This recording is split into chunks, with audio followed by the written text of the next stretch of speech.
వదిలేసి దుఃఖంతో కుమిలిపోతూ రథం మధ్యలో కూలబడ్డాడు. కరుణాసహృదయుడైన అర్జునుడి కళ్ళలో నీళ్లు తిరిగాయి. దుఃఖిస్తున్న అర్జునుని చూచి శ్రీకృష్ణ భగవానుల వారు మొదటిసారి అర్జునుడితో ఇలా అన్నారు: సంక్లిష్టమైన సమయంలో ఈ మనోవ్యథ నీకు ఎలా దాపురించింది? ఇది ఆర్యులకు రాకూడనిది. అధైర్యపడి పౌరుషహీనుడిగా మాట్లాడుకు.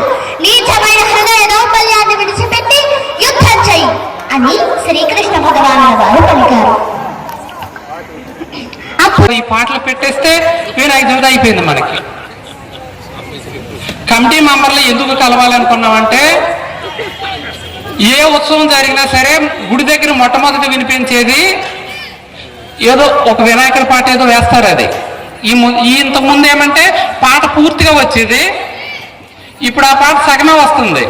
ఇది అయిపోయిన తర్వాత వీళ్ళకు కొంతమంది ఫ్యాన్స్ ఉంటారు, వీళ్ళకి ఆ పాటలు వస్తాయి. మనకి మనం ఎవరిని విమర్శించొద్దు, మనల్ని మనం సరి చేసుకోగలిగితే చాలు. అర్థమవుతుందండి? ఆ 9 రోజులు వినాయక చవితి ఎందుకు చేసుకుంటున్నామో యొక్క కంఠము అనర్ఘలమైనటువంటి ఉపన్యాసము ఎంత అద్భుతాన్ని మనము చూసాం. తను చెప్పినటువంటి మాటల ద్వారా భగవంతుడైనటువంటి శ్రీకృష్ణ పరమాత్ముడి యొక్క రూపము మన కళ్ళల్లో కనబడింది. సాక్షాత్తు మనమందరం కూడా కృష్ణ పరమాత్ముని దర్శించుకోవడం జరిగింది.